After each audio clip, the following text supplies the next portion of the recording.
Ladies and gentlemen, welcome to episode 219 of Feed Frank Friday. If you're enjoying this content, please like, share, and subscribe. Tonight, Maggie's already here.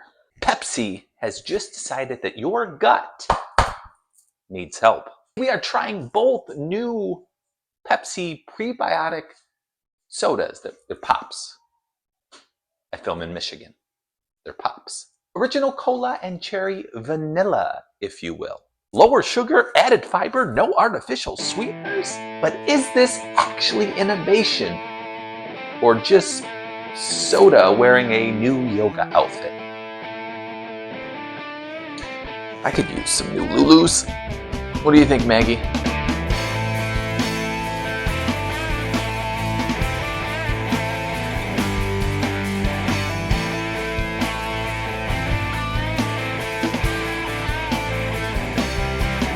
So what exactly are prebiotics? I feel like you can't talk about prebiotics until you talk about probiotics. Now, probiotics are the good bacteria that live in your gut. Prebiotics are the food that the good bacteria eats. So no, there is no live bacteria inside this pop. What this pop has is fiber that essentially feeds the good bacteria. With both of these, we're looking at 30 calories per can. It's a combination of both cane sugar and stevia, and it sits at about 5 grams a can, which is actually great compared to the, I think, roughly almost 39, 40 grams of sugar in 1 can of Pepsi. Jesus Christ. You've got 3 grams of prebiotic fiber. Now, I know that sounds nice that it contains 3 grams of fiber, but just keep in mind that the average adult needs about 25 to 38 grams of fiber a day, and then roughly 38 milligrams of caffeine. So the first one we're going to go with is the prebiotic cola. I only ATM when it's booze. I'll tell you what I'm looking for when it comes to this pop. Upon my first sip, is there immediate Pepsi recognition? Mid-palate, does it have a overwhelming stevia presence? Any thickness from the fiber? And then with anything that's overcompensating for fake sugar, is there that lingering aftertaste that I'm not going to like? All right, here we are with cola. Is the Pepsi recognition there upon the sip? Kind of. Does it have a very strange aftertaste?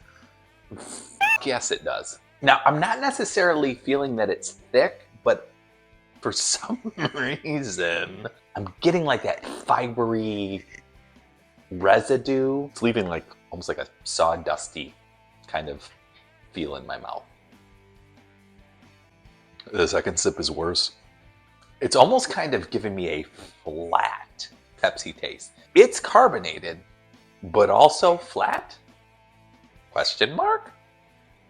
Voice going higher? All right, we are going to move on to the cherry vanilla and see if this might get better. I don't have high hopes.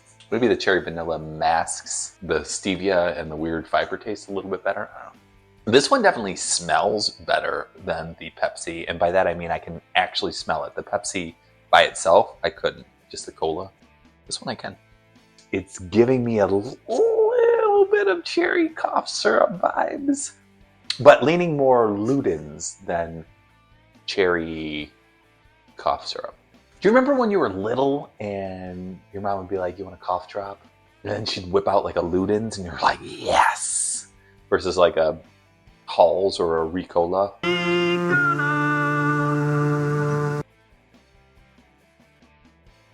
I will say this one is much more pleasant. Although my first sip of the last one was somewhat pleasant. It's not coming off cherry cough syrupy. I do get the vanilla. I don't get as heavy of a stevia presence, but there's still kind of that lingering, just something ain't right. I can actually feel it sitting on my teeth. If I rub my teeth together, they feel coated. I can appreciate them keeping some cane sugar in here, so I'm not going to complain too much about the coated teeth, just a little bit. I'll complain to you, Maggie. You gonna listen to me complain? She never does. And there it is. Brand new prebiotic Pepsi Pop sample. Now, the question on everybody's mind do I recommend either of these two healthy pops? Is this truly a health shift or strategic marketing? Does adding fiber cancel out pop soda in people's minds? And is it functional soda or just the next diet evolution? I don't care, Marty. As I sat here with it more and more, just there's this aftertaste that does not go away. I don't know if I have live bacteria on my tongue that's eating these prebiotics right now, but something strange is happening. If you are a fan of Pepsi, this will sincerely disappoint you. It tastes like compromise dressed as progress, and hey, Feed Frank Friday, we're not here for compromise. No compromises.